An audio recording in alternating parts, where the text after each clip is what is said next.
Graça e paz, mais um domingo aprendendo um pouco sobre as cartas pastorais da Igreja Metodista. Eu sou a pastora Dilcileia, Igreja Metodista em Vila Paulistana. E hoje nós vamos falar sobre os sacramentos, o que é importante, sacro e santo para nós. Essa carta foi escrita em novembro de 2001 para toda a igreja. São orientações, são marcas do nosso compromisso com a missão divina. O batismo é um dos sacramentos. Nós temos apenas dois, que são os mais importantes: batismo e a Santa Ceia. O batismo, ele nos faz refletir sobre a dinâmica da igreja e sua vida e missão. O batismo substitui, na nova aliança que nós temos com Jesus, o sinal do pacto com Deus. A circuncisão era do Antigo Testamento, lembra? E agora nós temos uma nova aliança com o Senhor. E a nova aliança é o batismo. Se você ler Colossenses capítulo 2, os versículos 11 e 12 nos lembram sobre isso.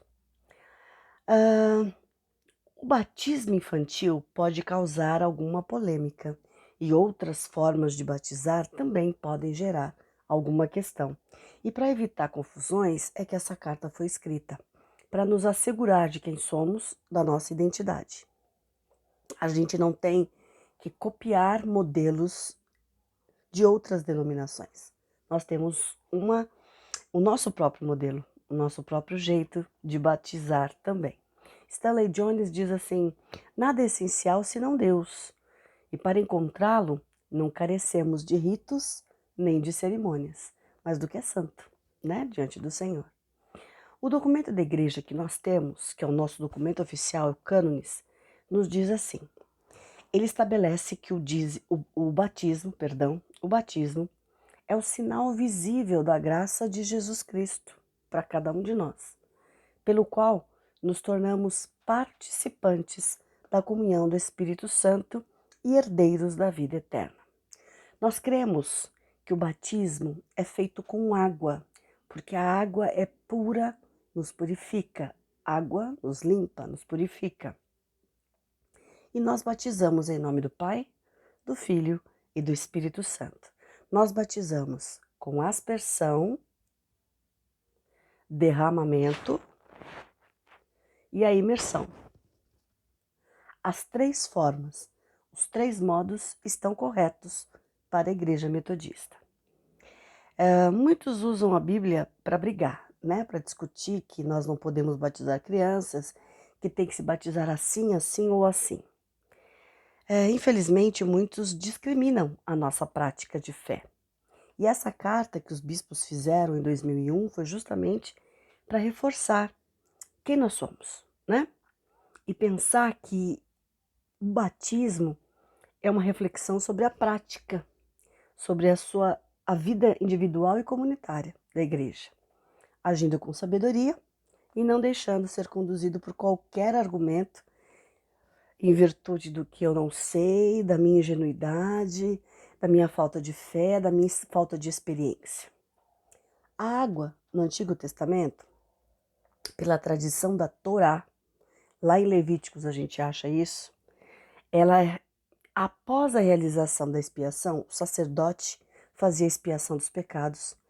Ele mesmo pedia perdão pelos próprios pecados e pelo perdão das pessoas do povo, né? Da igreja de uma forma geral. Por si mesmo, pelo altar e pelo povo, ele deveria se despir e banhar-se no lugar santo, e só então oferecer o holocausto. Então ele faria esse processo primeiro, pediria e entregaria o holocausto perante o Senhor, pois ele e o povo fizeram o seu sacrifício pelos pecados. E aí sim, ele já fez o que tinha que fazer, pediu perdão, banha-se e entrega o holocausto. E ao banhar-se, simbolizava a sua purificação e a do povo também. Se você quiser ler isso, para ter certeza, Levítico, capítulo 11, versículos de 15 a 28. Leia com atenção. Mais tarde, quando o povo de Deus estava no exílio babilônico, quando a Babilônia dominava e eles não tinham liberdade, estavam presos ainda, torna a aparecer o conceito da água e da purificação. O profeta Ezequiel, ele recorda a origem de Jerusalém, cidade de origem gentílica, e que ao nascer não foi lavada com água para purificação. Ezequiel 16:4. No capítulo 36, o versículo 25, lembra que a água então é usada como aspersão, né? Como símbolo de restauração diante do pecado. Então a água veio para purificar, para limpar do pecado, indicando como ritual de passagem da vida, saindo do pecado, da idolatria, para uma vida com Deus. Neste quadro, Ezequiel, ele inclui o batismo por aspersão, de jogar água às pessoas mesmo, né? E é para todos, oferecido a todos, homens, mulheres, crianças, ninguém é excluído, salvo a família toda. No Antigo Testamento, a ideia de purificação sempre vai ser marcada por um banho.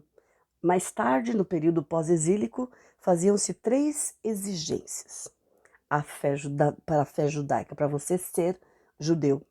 Você tinha que ter a circuncisão, este banho ritual, que era essa aspersão, e também a oferta do sacrifício, que era matar um cordeiro. O Talmud, que também é uma prática escrita pelos rabinos, diz que eles também têm o costume de batizar aqueles que vêm para a religião judaica. Na infância, baseando na profissão de fé da casa, do julgamento, da casa que ele vem, de onde ele vem, tudo isso para o bem das pessoas, né? O Talmud também orienta a batizar a criança. E qualquer filho deles que tivesse menos de 12 anos seria batizado com autorização do pai. Para quê? Para que ele também fosse ensinado a seguir os preceitos de Deus. João Batista, ele traz essa prática do batismo, lá em Marcos, a gente vê isso, Marcos 1, capítulo 5, para toda a Judéia e habitantes de Jerusalém saírem a ter com ele, para irem se arrepender, se voltar ao Senhor. A experiência do pecado e do sacrifício e perdão era algo para todos, então era comunitário, onde todos eram convidados a participar. Famílias inteiras se reconciliavam com Deus. E aí depois de Jesus, a gente vai ver que como era feito isso, né? Então, por exemplo, lá em Atos 16:15, a gente vê Lídia sendo batizada e toda a sua casa. Atos 16:33, o carcereiro, lembra da história? Que ele queria se matar e falou assim, não se mate, a gente está aqui. E aí ele fala, não, eu quero esse Jesus, então você vai ser batizado, ele fala, eu me batiza e salva também a minha casa. E todos os seus também são batizados. 1 Coríntios, capítulo 1, versículo 16, Estéfanos também é batizado e toda a sua casa.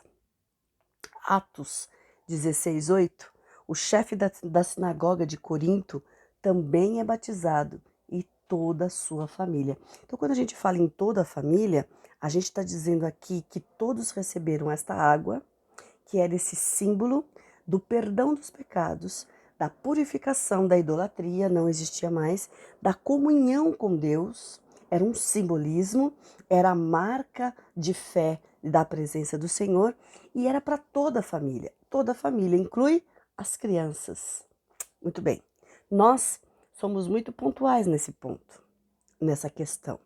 As crianças, quando a gente lê Mateus, quando a gente lê principalmente Marcos, a gente vai ver que Jesus chama as crianças e nos chama a atenção para a criança.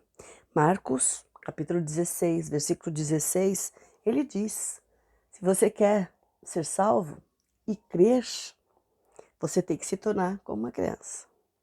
Os adultos ouvem e muitas vezes rejeitam, mas as crianças elas podem ser ensinadas. Marcos 10, capítulo 10, versículos de 13 a 16, também nos lembram que crianças são membros e fazem parte do reino de Deus. Lembra?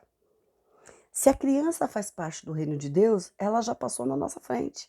Ela é mais importante do que os adultos, né? Por isso, se qualquer um de nós Como Jesus mesmo disse, deu sentido a essa dimensão escatológica. Se qualquer um de nós receber a criança em seu nome, nós receberemos a ele também. Olha que importante. A gente não pode negar o batismo às crianças, porque delas é o reino dos céus, é o reino de Deus. Se o reino de Deus é dela, o batismo também é uma porta de entrada para o seu reino. Por isso também, a gente quando batiza as crianças, a gente tem que entregar a responsabilidade para os pais, para os responsáveis. E é interessante que na Bíblia e no nosso ritual a gente não fala padrinhos ou madrinhas, nós falamos testemunhas, porque todos os adultos diante da criança são testemunhas para ensinar a elas como viver, o que fazer. E como a gente vê nos Atos, em Coríntios, a gente vê vidas, pessoas sendo salvas e toda a família inclui as crianças também. Todos são salvos e têm direito a essa salvação. João, ele tinha a prática da imersão, Mateus 3,16, Marcos 1, de 9 a 10. Filipe, ao batizar, ele vai ser também por imersão, Atos 8, 38. Eles saem das águas, então eles entram, descem, então eles mergulham, né? Lucas 11, 37 a 39, fala de uma lavagem cerimonial que Jesus está fazendo de mãos e pés. É uma ordem de Jesus, né? E ele faz isso com todos os seus apóstolos, mostrando que às vezes não é necessário mergulho, mas a água sendo usada como símbolo.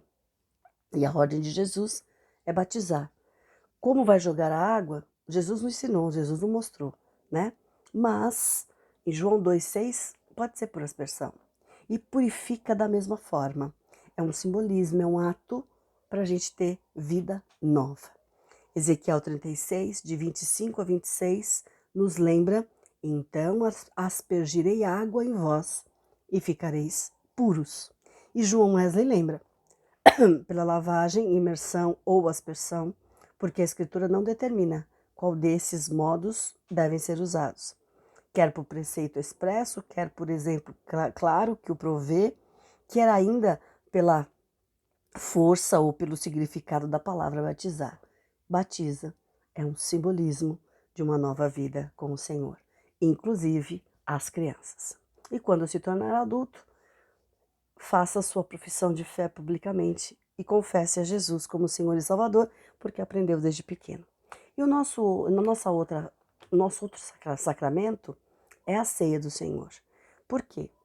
A ceia não é somente o sinal do amor que os cristãos têm uns para com os outros, mas o sacramento é santo, é um sinal da nossa redenção pela morte de Cristo, para nos guiar até Deus, né? Dignamente, para que a nossa fé seja fortalecida. E o pão que a gente parte é a participação do corpo de Cristo, é lembrar do sofrimento, é o memorial que a gente tem, como também o cálice é uma bênção na participação do sangue de Cristo. A ceia é sinal da nossa redenção e memorial perpétuo. E a comunidade é convidada a se aproximar à mesa, onde todos se assentam e uns dos outros nós estamos perto. À mesa do Senhor, nós comemos o mesmo pão, tomamos o mesmo vinho, confessamos então a mesma fé, a mesma esperança em Jesus Cristo, nosso Senhor. É a comunhão dos santos. Entende? Nossos sacramentos. Esta é a carta pastoral. E nesta carta nos lembra: batismo é importante para que nós sejamos novas criaturas. O uso da água é importante para sinal da pureza e da purificação. As crianças são batizadas porque delas é o reino dos céus e compete a nós adultos guiá-las no caminho.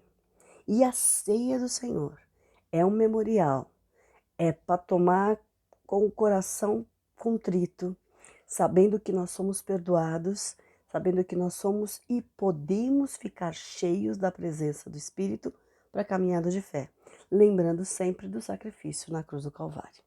Que o Senhor te abençoe, que o Senhor te guarde, que o Senhor te renove e que Ele mostre e continue mostrando para você a importância deste momento lindo diante de Deus para toda a igreja. Que o Senhor nos abençoe. Um bom dia na presença do Senhor e uma boa semana.